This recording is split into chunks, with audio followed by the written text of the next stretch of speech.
Hello, everyone. Welcome to Fast Talk, your source for the science of cycling performance. This is episode 114, where I'm going to pepper Coach Connor with a bunch of questions and see how smart he is. You ready? I am ready. And let's also point out this will hopefully be our last Q&A. That's just you and I. Yeah. We've been getting tons of questions, so apparently this is quite popular. But seeing as it's so popular, we are hoping to bring in multiple coaches and have kind of a roundtable Q&A in the future. So look forward to that. Hope that's going to really up the quality. It won't just be hearing from me in the future. Yeah. And we did reach out to some people, but lo and behold, people are traveling right now. Wow. Isn't that crazy? I mean, they're traveling solo into the woods, but are things getting slightly back to normal, maybe, in some small ways? I can tell you things were weird here in Boulder yesterday. They shut down Pearl Street, and it was just a giant party on Pearl Street. What? Like had this happened a year ago, you would have looked at it and gone, that's a lot of people. Wow. What the heck was that all about? I don't know. And it wasn't an event. It was just, so when you get to the end of the mall, you get all the restaurants that are on the actual road. They blocked off the road from traffic and just put tables all over the road for all the different restaurants and coffee shops. Wow. Well, things are changing, let's say. Yep. Maybe not normal. Probably won't be totally normal for a long time, but here we are.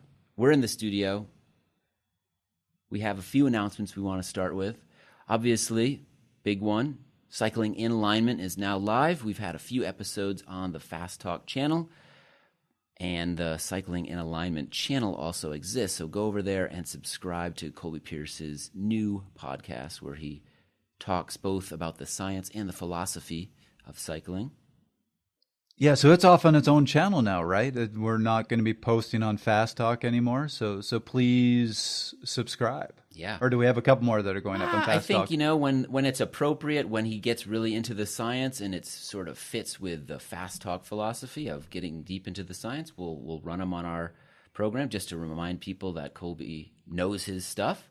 But yeah, for the most part, jump over there, subscribe there, and that's where people get Cycling in Alignment.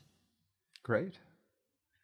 So shall we dive into our questions? We got a bunch. We should. Yes. Let's get to the first one. And this one pertains to feeling flat during recovery. I know you love to talk about recovery, Trevor. This question comes from Nancy Tipton in Albuquerque, New Mexico. She writes, I train for endurance mountain bike races, 6, 12, and 24-hour formats, and she rides 10 to 15 hours a week in the season. My training is generally, quote, polarized in blocks of 3 build weeks followed by a recovery week. I generally feel flat during the recovery week. Is there something going on at a physiological level that explains this, or is it mental? And yes, I do love recovery. Yeah, that said, you should have seen my Whoop score this morning. Yeah? They rate it. So they have green, yellow, red, and then what the hell is wrong with you? And you are well into the what the hell is wrong with you. I was way down there. And Whoop, taking into consideration both the training that you've been doing, but also probably picking up on all the stress in your life. Sleep, heart rate variability. It was all pretty tanked this morning. Well, did you have some caffeine to wake up? Well, I am guzzling my tea right now. There you go. Great. Still won't have coffee. I've never actually had a cup in my life. I don't know if I've ever said that on the show. I haven't either. Yeah, we are Fist just bump. odd. Jana, don't shake your head at us. You drink enough coffee for the 10 of us in this office, right? Wait, there's only 3 of us, but she makes up for us. She makes up for us. So this is actually one of my favorite questions. The second article I ever wrote for Velo News, which I still will say after 7 years of writing, it kind of started high and all went downhill from there, because I'll still say this is possibly the best article I wrote on a relative scale. Wow. And I'm trying to remember the exact title of the article, but I think it was Running from Lions. Is this one that I edited? I'm not or is this before we kind of paired up on things? I'm not even sure you were working at Velo News yet. Oh, that's true. I might not have. You worked there a little bit before I did. Yep. So this was a little before you got there. That's why it was so good. I didn't bash all your writing. There you go. You didn't edit it. I didn't edit it. It was the raw form. So, gist of the article. You have to remember that we were not designed for sports. We were designed to hunt, gather, and run away from lions, hence the title of the article. So when you are going really hard on the bike, when you are going at your limit, your body's not going, woohoo, I'm winning the race. Your body's going, damn, that's a big lion chasing me. And I don't want to be dinner. So I am going to do everything possible to make sure you can run really hard. And I'm going to make sure that you can draw on all your resources and not let you worry right now about the damage you might be doing to yourself. So if you're doing a lot of hard work, if you're doing a lot of hard racing, your body is now saying, we're getting chased by a lot of lions lately. Yeah, what's going on? Right. This is not the time to let you know that you're hurting. This is the time to support this. So physiologically, what's going on, and I'm going to simplify this because this gets into really complex biochemistry. I actually have a fantastic book, which I got partway through and really want to finish, all on the whole biochemistry of this. But basically, we have a bunch of natural painkillers. Again, the simplification, but one of the terms, if you want to throw it out at the group ride, is catecholamines. But when they get flowing, you don't feel a lot of pain. To give you an idea of how good they make you feel, their receptors are what cocaine and a lot of your drugs target. So when you're going hard and you get those painkillers flowing, you're essentially on a little mini high, quite literally, but it's a natural, appropriate one. The problem is when they are flowing, your body isn't very good at repairing damage. It gets muted. So if your body is, and remember, you're doing a lot of high intensity work, which is getting these painkillers flowing, you are doing a lot of damage. So your body needs a period of time to clear out the painkillers, repair that damage. So if you have a rest week, and you can talk to anybody or if you've done a big training camp, you've probably experienced this. You finish let's say you did a 5-day camp and it ends on Sunday. You'll wake up Monday going, yeah, I'm kind of fatigued, but I could go again. I'm feeling okay. Right. I'm not that tired. Right. The painkillers are still in the system. Right. It's Tuesday or Wednesday where your body finally goes, all right, I'm not being chased by lions anymore. Clears out the painkillers, and you wake up one of those mornings feeling like you got hit by a truck. That's when your body's doing the repair.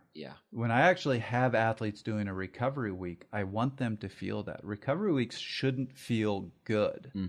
They should actually feel pretty miserable. So after a big training camp, I'll tell my athletes, we're not even going to think about getting back to training until you've actually felt pretty lousy. I want that morning where you wake up and feel like you got hit by a bus. You see this in other ways in the body as well, whether it's some type of injury or even a cut, like maybe the next day it doesn't feel as bad. It's the 2 or 3 days later where it really starts to throb and get irritated as the recovery process, different types of cells get to whether it's an infection or a cut or a repair that needs to take place, all of that activity starts to accumulate in a spot, and that's when you feel kind of at your worst. Well, you got inflammation going. Your body's trying to do repair work.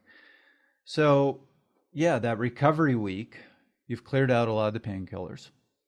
So you're basically off of your high.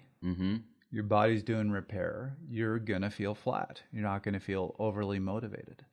Another thing to be aware of is when you talk about a peak in training, when you hit that peak, essentially what you're doing is manipulating those painkillers. So you're dropping the volume.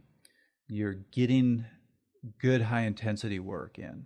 And my theory on this is it's a way to actually keep the painkillers flowing while still allowing enough time, even in that muted state, to do repair work, that you go to a race with this combination of being repaired, but the painkillers are flowing. And the peak isn't so much that you magically got stronger.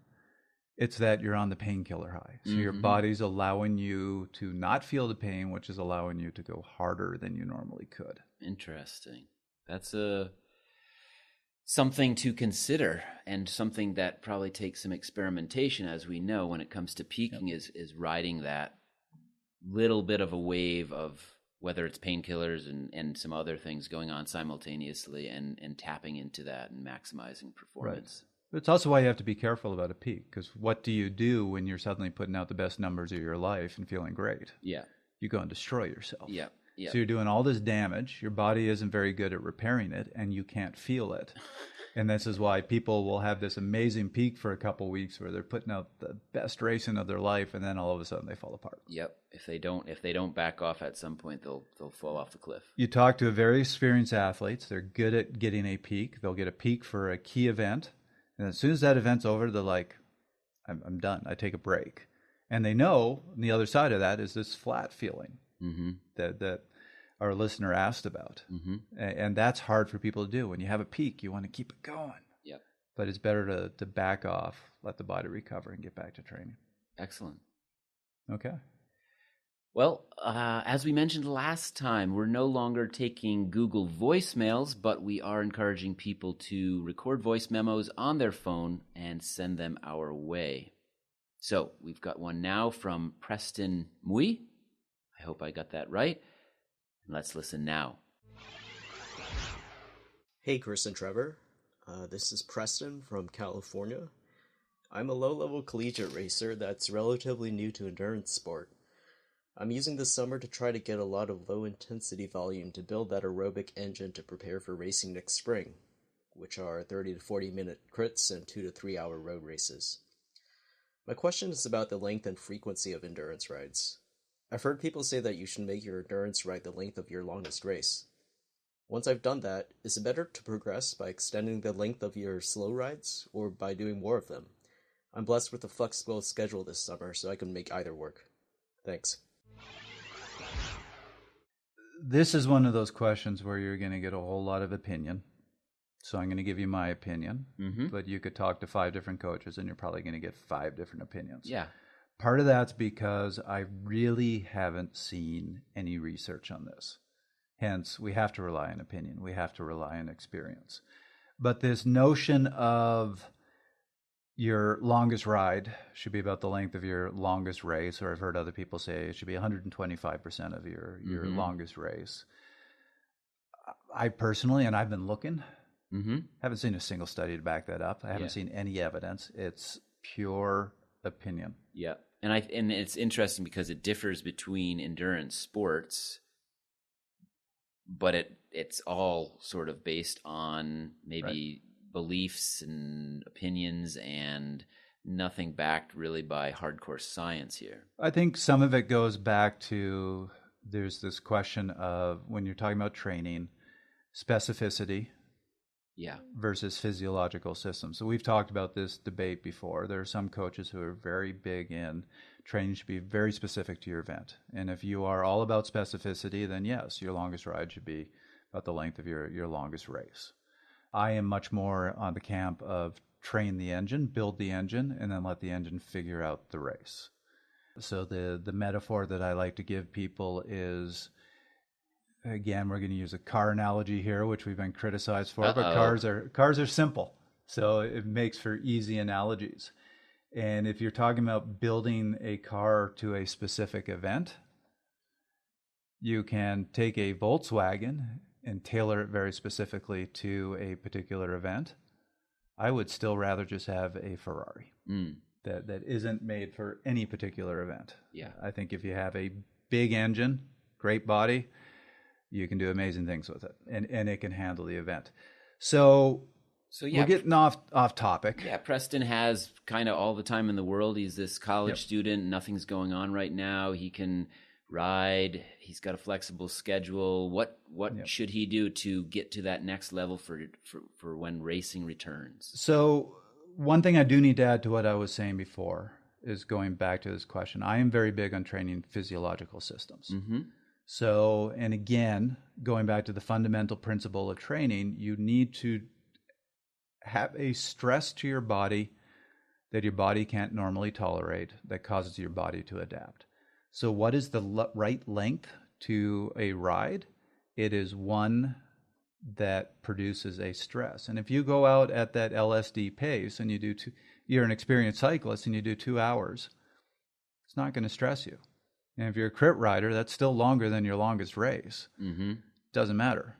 It's not going to really stress you. So you need to go long enough to where you're seeing a stress effect. And actually, Dr. Seiler has been doing some research in this and he's been looking for markers. There is a certain point where if you're riding in that zone 1, where you start to see a physiological change showing that your body is reaching a point of stress. And that's a different point for everybody. So what is the right length ride? To me, it's where you hit that point and you go a little past it. For some people, that's 3 hours. How do you identify it? Just through experience? It's mostly? Experience. You can feel it. One of the indicators that you can use, provided you're hydrating right and it's not 100 degrees out, is looking at cardiac drift. Sure. So there's a certain point where your heart rate's going to go up relative to your power. Yep. That's often an indicator. Like dehydration can cause that. So you do need to be careful, but assuming you're staying relatively hydrated, that's often a sign that you're starting to produce some muscle damage and you're starting to lose some efficiency. So look for that point. We were just talking with Colby a couple days ago, and he was talking about needing to kickstart, was it Nathan Haas? Yeah. Sent Nathan Haas out for a 10-hour ride. Mm-hmm. He doesn't do 10-hour races. Right. But he's such a trained athlete. Exactly. Just kind of what he needed. In terms of increasing your volume, again, this is a big opinion thing of how much can you tolerate. Something you hear coaches throw out a lot, this was what was told to me when I was trying to raise my level, is year-to-year increase in volume about 120 to 125% of the previous year. Mm-hmm. So that's probably a good benchmark. But where I'm going to go with this is it is always about balance between volume and recovery. So again, to give an example, if you are sitting on a beach in Hawaii with nothing to do, you could probably go out and train 20, 25 hours and come out of the week feeling relatively good. If you're on a week where work is really stressful, you're fighting with your spouse, the kids are yelling and screaming, 8 hours might kill you. You're describing my life to a T, Trevor. Just kidding. Yeah, didn't you go out for a 4-hour ride with Lachlan yesterday? I did.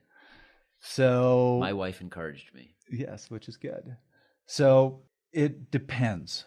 It depends on what else is going on in your life. And he correctly identified this. He's on a bit of a furlough. He has more time to recover, so he can increase the volume. But how much he can increase it is relative to how much recovery he can get. Sure. If he is just spending all day on the couch every day, he could probably increase it relatively significantly. Mm-hmm. So when I'm dealing with this with athletes, what I look for them to do is assess how they're feeling through the week. And if they've really increased the volume and they are feeling really tired all the time and perpetually fatigued, you go, that's probably too much. Yeah. If they increase the volume and they're going, yeah, I'm feeling still like I typically would coming out of a week, then it's probably appropriate. Yeah. Once again, it goes back to the notion that there is no single metric or number or any piece of data that you can look at and say, follow this line.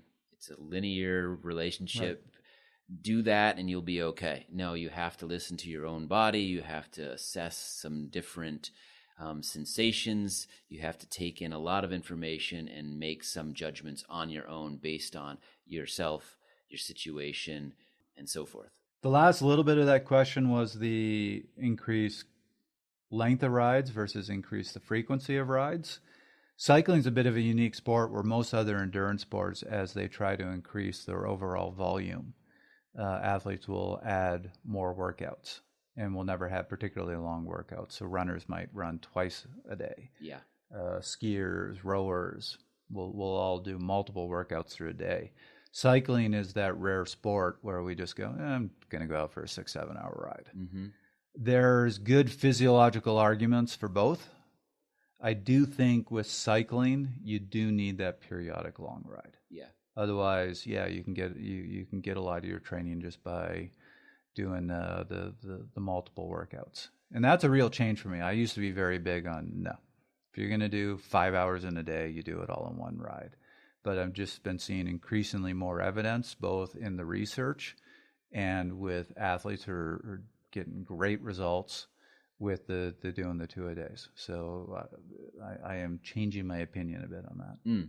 So if you're Preston, or if you're working with Preston, and I know you don't like to just sort of deal with a single athlete in a vacuum without all the information and things, but would you tell him to do long rides in a traditional way, so to speak, where he's riding long on Saturday and Sunday and fitting in other stuff during the weekdays? Or would you have him, because it sounds like he can, do long rides on Tuesday, Thursday, and Saturday? Or does it really go back to it depends? I like to train in blocks. So if somebody has all the time in the world, like when I'm working with somebody that this is their job, I like the 2-3 day blocks. And I like to go from intensity to volume. So a good block might be do some interval work on Tuesday. And now I'm talking, let's high level pro. Yeah. Do some really high quality interval work on Tuesday. Do something a little lower quality on Wednesday, maybe. If we're getting close to the season, a little bit of sweet spot work, go to get some climbing work in. And then Thursday is go out and get that 5-6 hour ride. Mm-hmm. And then take a break on Friday and then do a 2-3 day block Saturday through Sunday or Saturday through Monday. Mm-hmm. The reason I do it in that order, it's very hard when you're fatigued to do high quality. Yeah. So do the high quality when you're rested, do the volume when you got a little fatigue in the system.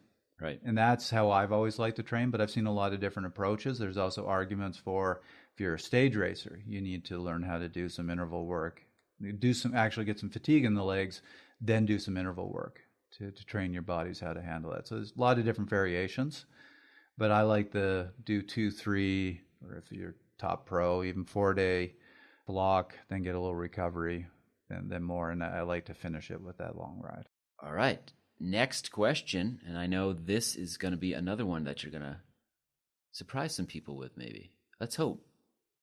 This question comes from Jim Rutkowski, and it's about topical bicarbonate products, which are becoming much more popular these days. There's Amp Human, there's some other brands that I'm blanking on, but they're becoming more and more popular. So Jim's question is, I have a question about products like Amp Human. I tried it the other day on a mountain bike ride, and it lives up to what it's advertised to do. I hardly felt any burn in my legs during the ride, although I was still limited by my fitness and was just as tired at the end of that as I would any ride without using the Amp Human lotion. So my question is, being the product buffers the burn from lactate, would that be detrimental for adaptation? I know the body needs inflammation to cause adaptations to train. Wouldn't this be the same with the body learning, quote-unquote, adapting to buffer lactate buildup in the muscles? Say I'm doing a workout with 3-minute VO2 max intervals. Would it be better to just let my body adapt naturally, or should I use the lotion to go at it a little harder intensity? Would it be better to use this product just during races and hard rides and not for specific high-intensity workouts? So, a lot to unpack there. Maybe we start with, I bet you've looked into the research on some of these topical bicarbonate products, and what is the research saying? Let me take a step back before I specifically get to topical bicarbonate, and I will try to find this review. But one of the big sports bodies actually did a review of all the different supplements, the research out that exist on the different types of supplements, and categorized them into different levels, from this definitely has performance benefits down to this supplement belongs on a infomercial at 2 a.m. telling you it's going to dramatically change your life, and ignore it. In the top category of definitely has benefits, there were 3 things. Mm-hmm.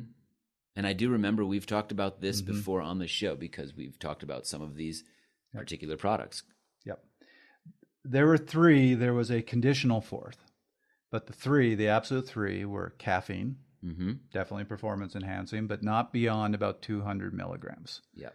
So Good to be clear about that. Yeah, the good old days when people were taking the 1,000 milligram supplement and having a heart attack on the start line. Not so good. Not so good. Creatine, but more for strength-oriented sports, not really beneficial to endurance sports. And the third was sodium bicarbonate.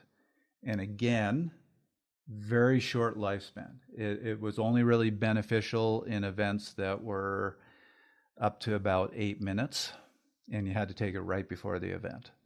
So, for rowing events, things like that, for track events, it could be beneficial. For a prologue time trial, it could be beneficial. For a 5-hour race, no. Yeah. The other issue with sodium bicarbonate is it causes a lot of digestive issues. Right. So you see, when this came out, a lot of people in the past went, "Oh, this is going to be really beneficial." So they're taking baking powder or whatever it was an hour before the race, having all sorts of digestive issues. Where's that porta potty? By the time they actually got to the race, all the benefits were gone. Yeah. So they knew there was something to it, but hard to execute. The one that was conditionally beneficial was L-glutamine. And the reason it's conditional is because in a normal state, we have enough L-glutamine in our bodies. We produce enough that you don't need to supplement with it. But if you are in a heavy endurance block, like at a stage race, or you're doing a big training camp, we can deplete our stores. So there is a ergogenic benefit to it when you are going really hard and depleting your natural sources. Going back to bicarbonate, the reason it is beneficial is when your body is producing acid. So when you are going hard and your anaerobic fibers, your fast twitch fibers are pumping hydrogen ions out into your blood, your body has to buffer that somehow. And it has natural bicarbonate that allows it to buffer. So consuming some bicarbonate adds to your body's store of bicarbonate, and that allows you to buffer the acid a little better. So it means at high intensities, above threshold intensity, you can go a little harder, a little longer. And that's been demonstrated. So again, the issue with consuming it, digestive issues, short life. Right. So these being topical, is the mechanism any different? Yes, and we actually looked into this, did some research on it, and I was very skeptical. I really thought putting it on your skin, you're not going to absorb it. This is kind of silly. It's not going to work. And then read a bunch of studies, and lo and behold, it's actually proven to be beneficial. So the nice sides about the topical ointment are A, it lasts much longer because it's slow absorbing. Gotcha. B, it never gets to your gut, so you don't have the digestive issues. So if you are going to, let's say you're doing a crit or some sort of really high intensity event and you want a little bit more buffering, there seems to be something to these topical bicarbonate ointments. Right. Still new. The research is still new, but that seems to be where it's heading, or what the direction it's pointing. And so they probably, at this point, there's no definitive answer as to how long it might have benefits. Whereas the oral version that you would eat or lasts, you said 8 minutes. This topical stuff, because it's being absorbed more slowly, maybe it's a half an hour, maybe it's an hour. We don't know. Yeah. Is that yeah, true? It lasts longer. And I definitely read some studies that showed that. And I'm trying to remember what they were showing, but you were talking hour plus. Okay. I read enough research to say there seems to be something to this, that there does seem to be some benefits. Again, they need to do more research to really see how much, how long, all those questions. It's new. But that surprised me. I was really expecting to read the research and go, this is ridiculous, and got kind of the opposite. The curmudgeonly skeptic that Trevor is, he doesn't want to endorse any products. Well, I'm not a huge supplement fan. No, I get it. I understand completely. But so, it's good that you're also saying, well, hey, the science says that I'm not, my initial assumptions were wrong. So let's look into this. Let's see what benefits there are. You got to follow the science. I'm going to be curmudgeonly and not use it myself. Sure. I also understand that. Hey, you said caffeine was one of the 3 that's proven to have effects. And, well, there's other ways to get caffeine, but you're not the guy drinking coffee before every ride or race. You're just not going to do it. First ever NRC race I ever did, I bought a caffeine supplement. Uh-oh, here we go. To see if it would help me. Oh, didn't? For me personally, no, it did not. Okay. But no, it has been proven to be beneficial. Yeah. I just found it made me feel really awful. And that was about it. Okay. But I'm not a coffee drinker, so. Yeah. I think I've already told my story on here, but the first time I ever had caffeine was in college. Because I didn't drink Coke or Pepsi or any of those things as a kid. And I You pulled were an all-nighter. raised by wolves. Pretty much. Yeah, no, I pulled an all-nighter. I had no work to do. I was just running up and down my dorm, knocking on people's door, asking people to come play with me. It's too bad iPhones or phones with cameras It did would not have been funny. Yeah. Back then in college, everybody had dry erase boards on their front doors so Yes. that you could write notes on it because we couldn't text one another. So finally, when nobody would come out and play with me, I went to everybody's door and drew pictures on their dry erase boards. Wow. All right. So that's caffeine. That was perhaps in that case performance enhancing. There you go. That's true. You could look at it that way. So going back to the final part of his question of should you use this for a workout, that's a really good question. And I would love to see some research on this. So this is just brainstorming right now because I haven't read any research on this. Yeah. Or very limited. I would say it's not black and white. But the fact of the matter is, if it's allowing you to buffer better, it means that if you go out and do high intensity intervals, you can do them harder, you can do them longer. So that's a greater stress stimulus. Right. So there are potential gains to using it. His question, though, is if you are giving your body an exogenous bicarbonate, does that then prevent your body from building its own buffering capacities? Right. And there might actually be some legitimacy to that. So I would say if you're doing work that's designed to help your body's natural buffering, don't use it. But that's not your really high intensity. What time trialists do to build their buffering capacity is actually training just sub-threshold, Right. often at low cadence. Right. If you're doing the really high intensity stuff, that's probably not an issue. My bigger concern with doing it with doing high intensity intervals with topical bicarbonate is that it allows you to go so hard you push yourself over the edge. Right. Yeah. Well, that leads to a whole other list of issues that we don't have time to get into. But yeah, I would fear the same thing. Like you just end up going so hard that the workout becomes counterproductive in some way. Okay. What's Very our next good. question? The next question is all about the great subject of sugar. Comes from Ryan Bates in Ann Arbor, Michigan. He writes, I've read Dr. Robert Lustig's book, Fat Chance, where he lays out that refined sugar is basically poison.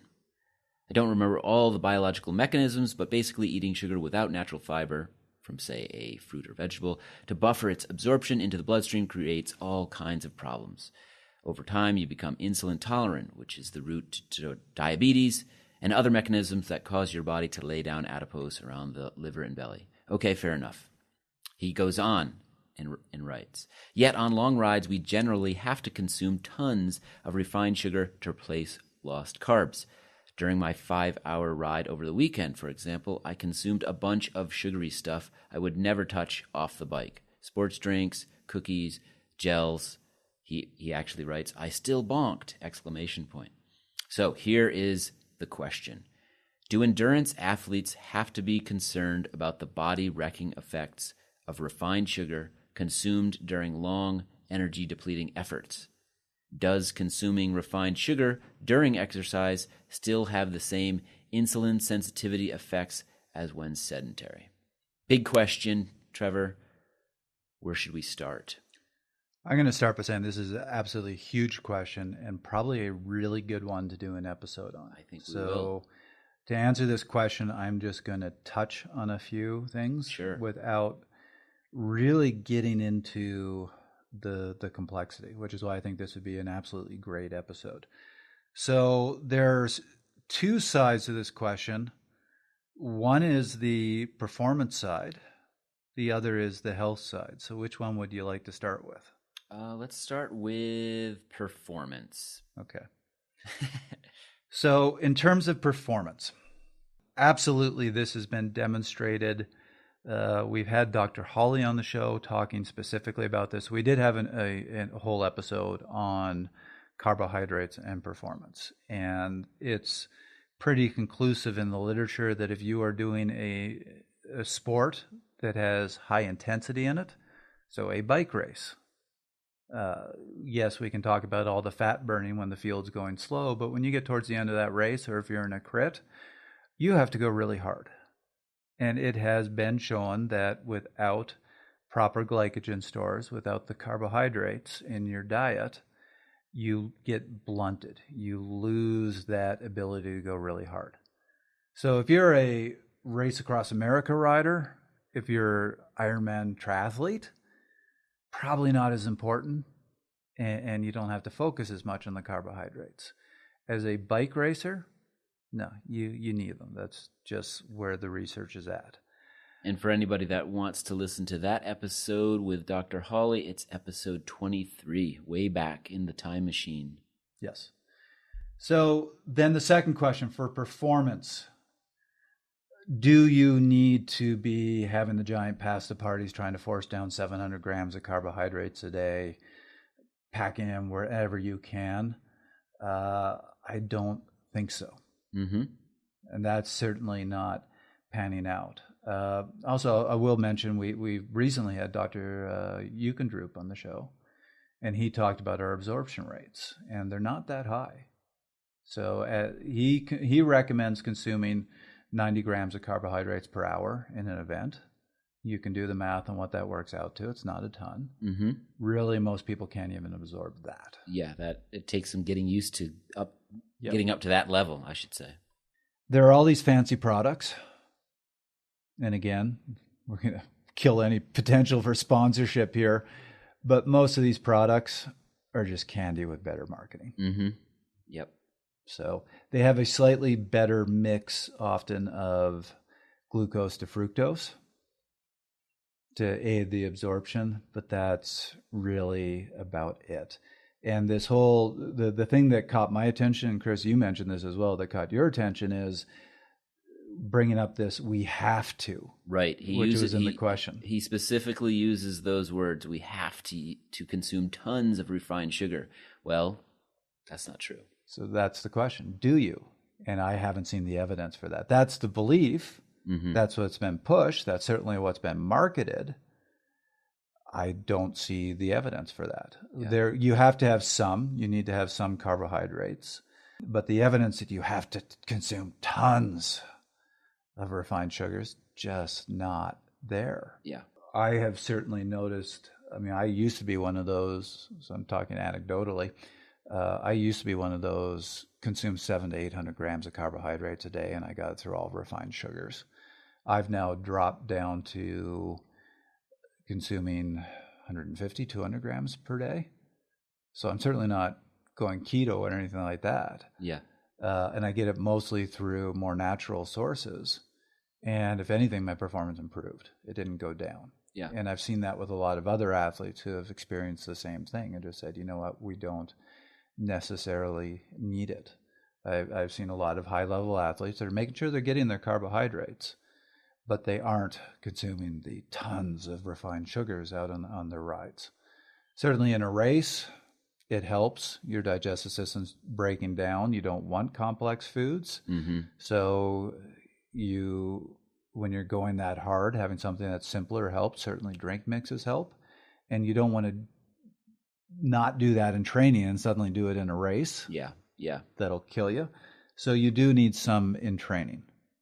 I think the one thing to be pointed out here is, for some people it might feel like they have to consume tons because their body is used to that and is driven by that. But with some experimentation, and it's not even that much experimentation, you could transition yourself off of a lot of this stuff, this crap, onto, call it real food, call it whole food, call it just better foods, and you do just fine, especially on your long rides where you're going a bit mellower. It's a really pleasant thing to do instead of reaching for yet more gels or more crap like that. Remember, any change to your diet, your body is initially going to respond negatively to, even a positive change. Yeah. So that's kind of the catch-22 here is somebody will go, oh, I need to stop consuming less simple sugars, which they've been consuming a lot of, so they reduce it, and then they start feeling crappy. Mm-hmm.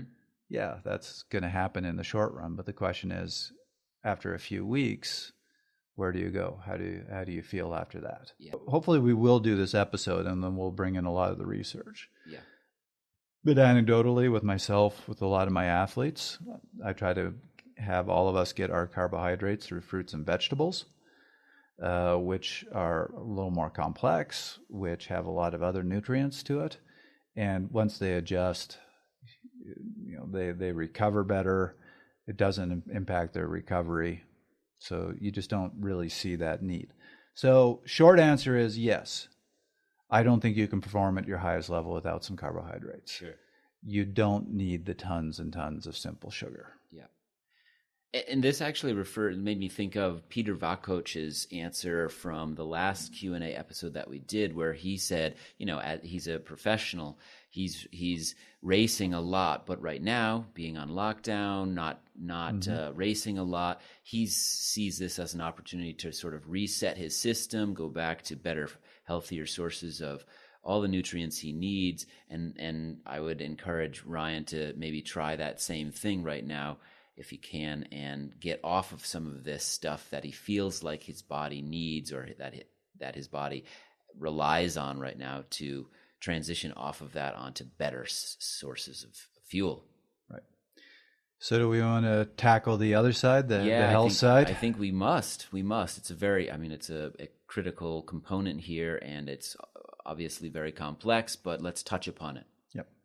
So it is very complex. It is a long story. I think what might be interesting is just to give a little bit of the history. So back in the 50s and 60s, they started to do research on the effects of simple sugar on heart disease. And there was an increasing body of research, increasing number of studies showing that simple sugars does contribute to heart disease. Mm-hmm. Obviously, there were a lot of people in the food industry who didn't like that. They didn't want that known. And so there was research funded in the 70s and early 80s by the Sugar Consortium. And I know this all sounds very, very conspiratorial. Right. I only ever bring this up because actually this was published, I believe it was in JAMA, but it was a very highly respected peer-reviewed journal looking at the communications and showing that basically the sugar industry didn't like this. So they hired some researchers to look at the effects, not to say sugar is bad, good for the heart, but just to point the finger elsewhere, look at fat. Yes, point that finger on and fat. That research led to the trend in the 80s and 90s of fat is bad for you, high-carb diets. Low-fat everything. Low-fat Stouffer's dinners. Yes, and if you look at the trends in obesity in North America, it really, you saw it skyrocket when the recommendations became avoid fat, it's bad for you, it's bad for your heart, et cetera, because of that, a lot of that increased sugar consumption. I could go forever about all the different negative impacts. Simple sugar has been shown to contribute to inflammation, heart disease, cancer, autoimmune diseases. These are all inflammatory diseases. Mm-hmm. And there is now They're going back and looking at the effects of sugar on these diseases, and the research is pretty damning.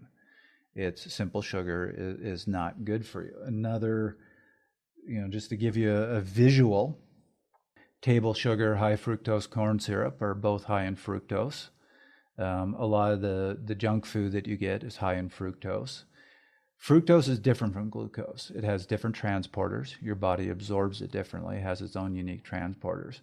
And it goes directly to your liver. It's only in your liver that you can process fructose. So it's process and glycolysis. We talk about that all the time because your body uses glycolysis for rapid energy. Mm-hmm. But where glucose goes through the entire process of glycolysis, fructose doesn't. Fructose enters about halfway in. It enters right below an enzyme called phosphofructose kinase, which is the rate limiter of glycolysis, which means that when fructose hits the liver, your liver processes it maximally, has no ability to control it. So if you consume a lot of fructose, it's all going to get processed, and then you end up with the end product of glycolysis, which then your body goes, well, what do I do with this? And it's got a couple choices. One is it can pump it out of your cells as lactate. The other one is convert it to fat. And in recent years, you are seeing something that's never been seen before, which is all these children with fatty liver disease, which 20, 30 years ago was something you only saw in middle-aged men who drank a lot. Mm-hmm. So these are some of the wonderful things that simple sugars do to you. Yuck. So as much as you can off the bike and at all times in your life, when you're not needing those simple sugars to go really hard on a bike, you should be eating, just eating as well as you can. Try not to let the cravings you might have on the bike carry over to everyday life. And before we move on to our next question, there is this last question from our listener. Does consuming refined sugar during exercise still have the same insulin sensitivity effects as when sedentary? What's the short answer to that question, Trevor? Yeah, which is a really good question. So obviously the health impact that most people know about with sugar is the fact that it causes insulin insensitivity, can lead to diabetes if you overconsume. As a matter of fact, I've heard in the South, they actually refer to diabetes as getting the sugar. So when you are on the bike, when you are exercising and going hard, your body, I've covered the full explanation behind this, I think, on previous episodes. So just the very short version. When you are going hard, your body essentially shuts down the insulin response. So if you consume simple sugars, insulin really isn't elevated. So you don't get that negative side effect. Likewise, I just talked about fructose. When you're sitting on the couch, your body's got nothing to do with that fructose. When you are training hard and you are depleting your glycogen, you're depleting your glucose stores, your body will start doing something called gluconeogenesis and basically convert it back to glucose and pump it out to your cells so that your cells can use it for fuel. So it doesn't just sit in your liver with your liver not wondering what to do with it. Right. So you don't have quite as many negative effects, which is part of why I say when you're on the bike, some simple sugar is okay. But I would say definitely when you're off the bike, it's something to avoid. Yep, absolutely. Except cookies. Or Swedish fish. I can't believe you didn't bring up Swedish fish that whole conversation. Well, I know that you've sort of turned a corner and yes, I'm on to nerds. You're on to nerds. Do you want to talk about your recent experience with sugar, Trevor? Oh boy. Let's say Trevor isn't perfect. I am not. And sometimes he has sugar too. But this is actually an example of what we were talking about, of getting used to it. Yeah, the quote addictive properties here. It is very addictive. And we have been, since we started up this business, been working hard There's certainly a correlation between when you're stressed and sleep deprived that you don't eat as well, which I have been going through. Yeah, case study. So I have been letting my diet slip a little bit, and I was on a 6-hour ride on Saturday and probably consumed about 1,100 calories of simple sugars that I shouldn't have consumed. And the whole time I'm sitting there going, I know I shouldn't, but screw it. Sometimes you just have to, right? Right. But I can tell you last year, getting ready for my target race, I was probably on the best form I've been on in 4 years. And I wasn't doing that at all. Yeah. I did a little bit the couple weeks leading into the race because I knew that just for convenience sake, I was going to be using Cliff Blocks as my fuel for the races. So I just need to get my body adapted to it before the race. But I was eating more complex foods and not eating the candy the whole build up. And I was best form I've been on in years. Yeah. Yep. Yeah. There's so many examples of not needing this stuff to perform at your best. And we've gone on at length about that in different ways in different episodes. But yeah, an episode upcoming on the topic of sugar as a whole would be great. So I think we should do that. I agree. All right, let's get into our next question, which has to do with group rides and the polarized approach. It comes from Giancarlo Bianchi. He's actually from Boulder, Colorado. He writes, what are your thoughts on how a group ride fits into the polarized approach? Do they count as a day of intensity or as part of that 20% of sessions, as he says? If so, and say you do 2 group rides on the weekend, are you pretty much doing zone 1 training the rest of the week? Obviously, we're talking about a 3-zone model here. This is actually a complex answer. I wrote him a reply and I rewrote it twice, and I'm still not certain my reply made sense. Because there are 2 important questions to ask if an athlete came to me and said, can I include group ride in my training? One is what type of group ride it is, because there's the group ride that's supposed to be the training ride, and then there's the group ride that is just a flat-out race. You just don't register for it. Yeah. So that's one question. Which is it? The second question is, are you trying to use this for effective training? Or is this your focus? So, for example, I coach an athlete right now who's never had a race license. He is competitive. He wants to perform really well. Never had a race license. His race is the Saturday morning group ride. My assumption here for Giancarlo's question would be he defines group rides as fast rides, not just social group rides. He's referring to group rides here, and they sort of on the race side of things. And I would say he wants to know how to incorporate them into training because he's a racer. Right.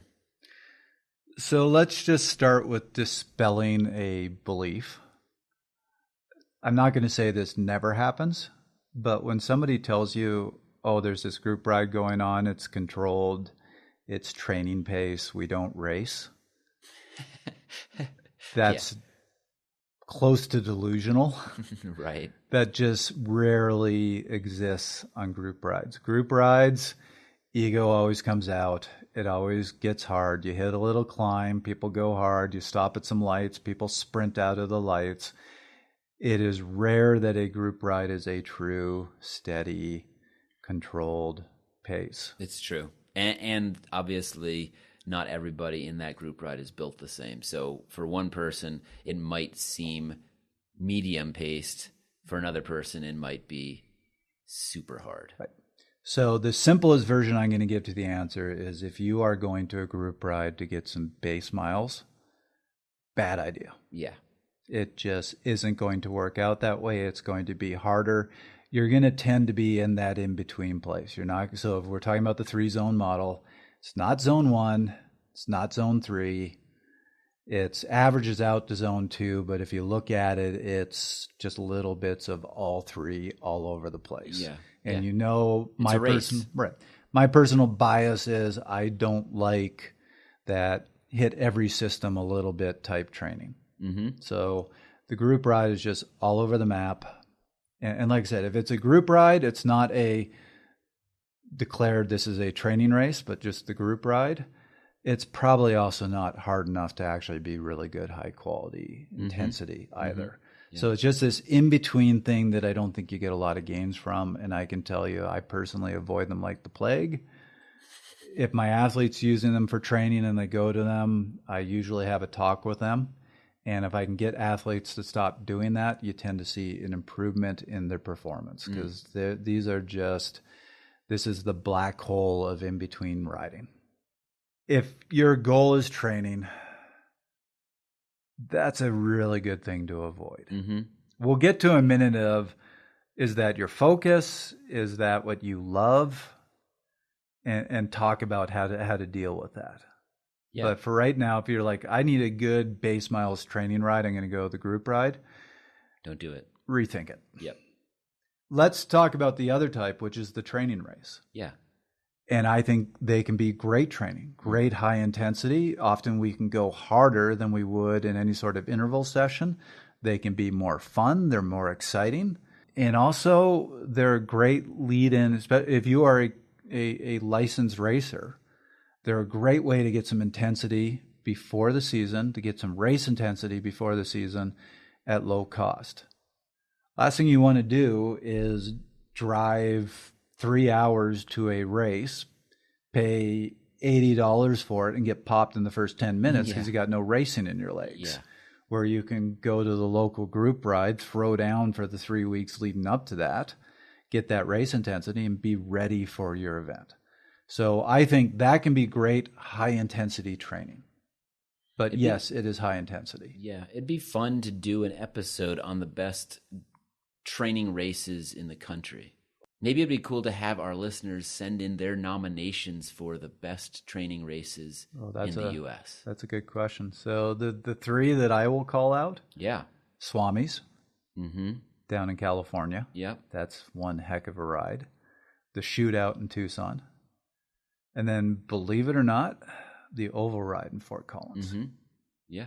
Those are, I have done training races all over the country, or all over North America. Yeah. Those are the three that I look at as going, those just set the standards. They're legitimate training races, not this in-between stuff. Well, there's lots of legitimate training races, but those three are just at a level of, oh my God, I'm hanging on for dear life. This is the hardest thing I've ever done. This is harder than the actual races I do. Type training races. They're fantastic. I will tell you, when I do a training race, that's actually what I look for. I don't go to a training race to train it smart. I go to it to train it hard. Sure. When I'm paying for a race and I care about it, I will race smart. Mm-hmm. But I actually, if I'm going to do a training race to get my legs ready for the race season, I want it to hurt more than a race does. Yeah, exactly. And try things too. It's an opportunity to try things. If you're looking to do something different in a race environment, go to a training race first and try something out. And now we should point out, there is this new opportunity, which I think is fantastic, with the virtual racing, with something like Zwift. The issue you still have with the training race or with races that you pay for is you get to try something, but if it fails, you're out the back. And it's another week before you can try something different. Mm-hmm. So I have an athlete right now that we are working on his tactics. We are working on his ability to navigate the field, be in the right place at the right time. Lots of different sides of his strategy. So I've been getting on Zwift with him, and probably some people have been watching my Strava going, what the heck is going on? Well, what we've been doing is all sorts of practice. We join a race. We get to that critical moment. He tries something. It works or it doesn't work. Then we pull out of that race, and sure enough, there's another race 5 minutes later. We jump into the next race. Yeah. We try something different. We try something again. And we've had a few of these Saturdays where we've jumped into 5-6 different races.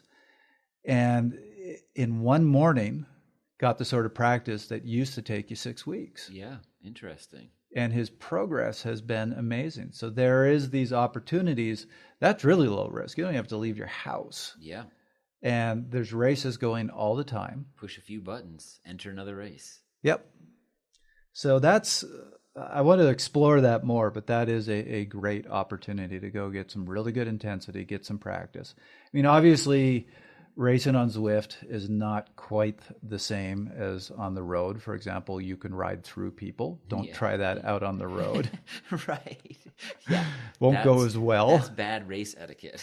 Yeah. So one of the things you have in real racing, which is a valuable tactic, is the whole blocking, is the boxing people in. It's the sitting on the front so nobody can jump around. On Zwift, they just ride right through you. Yeah, they do need to work on that aspect of it. In my limited experience with the Zwift, I already know, like, hey, I shouldn't be able to just barge my way right to the front by just pedaling. That would be really interesting if they built the ability to crash one another out into Zwift. That's probably not too far away. I don't know. It would make for something different. But at the same time, it makes the racing a little bit harder. It makes it tougher. A lot of the tactics that you could pull to, when you're hurting, make the race easier, you can't pull. Mm-hmm. So again, as somebody who likes training races to really go and hurt myself, they're great. Yeah. Just don't overdo it, people. The whole doing 6 races in a row, I don't want to do that too many weeks. Yeah. To get back to Giancarlo's question, I think the simple answer here, so his last question being, say you do 2 group rides on the weekend, and let's assume he means I'm going to go to these group rides and they're actually going to be training races. If he does that 2 days in a row, then yeah, the rest of his week should be pretty mellow, don't you think? Yes. To fit with the polarized approach. I'm also not huge on the do 2 training races Saturday and Sunday. Yeah, I mean, unless you're a bit much. Stage racer and you want to get some practice with that, I would personally rather go on Saturday, hit the group ride, destroy myself, and then just get a good base miles ride on Sunday. Do the big mountainous ride. If you're near mountains, just go up and do it that way. When I was coaching up in Toronto, the group rides were very popular because training's not great. So the way you can get your enjoyment is go out to the group ride. And I worked with a lot of athletes who were doing the 2 every weekend and often also doing 1 or 2 during the week. And you saw exactly what you would expect, was it would turn into this in-between thing where they would sort of go hard, not go really hard. And I remember going out to some of those weekend group rides, and even though it was a 3-hour ride, it was, again, kind of all over the map. And I apologize to all my Toronto friends who are listening to this right now and going, what? The actual race portion was 45-ish minutes. And you didn't see a lot of race tactics. It was much more, we're just going to ramp up the pace of a group ride to hard, but nobody was attacking, nobody was pulling tactics. And that was because, I think a lot of that was because you were seeing the fatigue in the legs. Mm-hmm. Yep. So every once in a while, some of the local pros would show up. And what you would see them do is our ride was earlier. Our ride was called so here's the theme in Toronto. They had, the donut was the original Toronto ride. The ride that I did a lot was the bagel. Then they had the croissant, which was the easy group ride, and it just kept going down from there. But a lot of the pros would come to the bagel, go and hit that kind of hard, and then if you could time it. As soon as you hit the end of the racing portion of the bagel, you could beeline over, catch the donut, and then race the donut. And then all of a sudden you had something where you were getting a lot of good intensity, you were getting a good hard workout, and it was valuable. But I wouldn't see them do that 2 days in a row. Mm-hmm. Yeah. Perhaps that's a poor assumption on my part to believe that Giancarlo's asking to do 2 training races on a weekend, but we covered all our bases by answering it in a lot of different ways. So I hope that helps, Giancarlo. Well, there is one other. So we talked about using it for training. Yeah. Now let's talk about, this is your focus. Okay. Like my athlete. Yeah. You have to have some fun. Sure. And for you, riding with other people is a lot of fun, and we're telling you ride solo all the time. Yeah. Then you're not really going to enjoy it. So, and again, is your enjoyment the training race, or is your enjoyment the group ride? If your enjoyment's the group ride, you just like to go out with people, then yeah, you got to have your fun, but it's not high quality training. So I wouldn't say do that every day. I would say pick once or twice a week that you do that, except that you're not going to hit the sort of fitness that you could have hit. But you enjoy this, you enjoy riding with some people, and make the rest of your week valuable. Mm-hmm. And maybe you can do things like limit the portion with the group, find ways to make it hard, or you can do unique things like go do some intervals and then hit the group ride, or do some intervals after the group ride, so you can call it your high intensity day, or ride with them for an hour and then separate and go do some good zone 1 training. Right.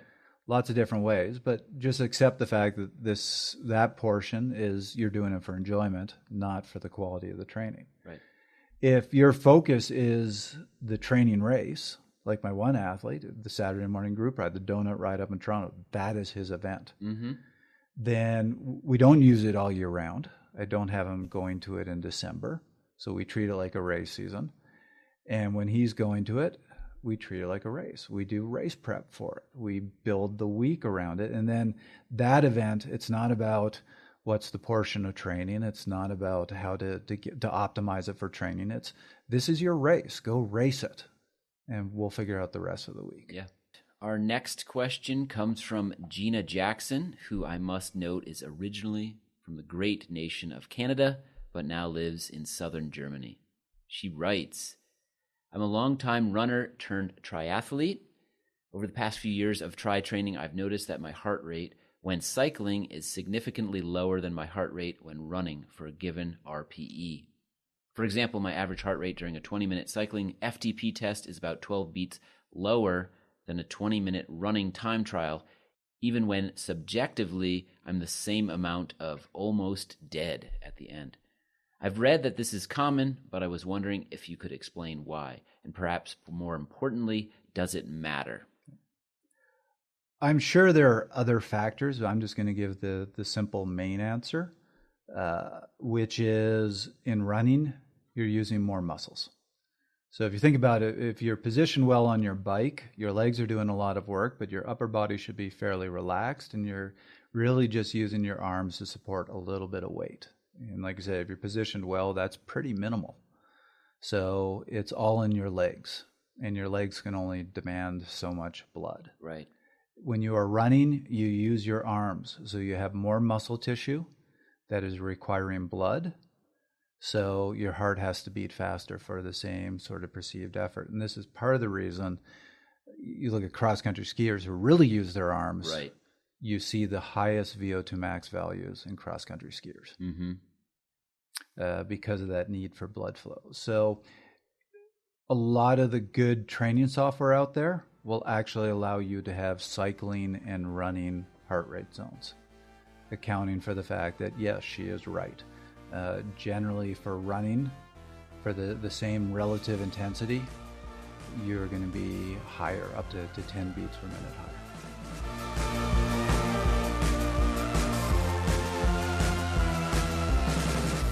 That was another episode of Fast Talk.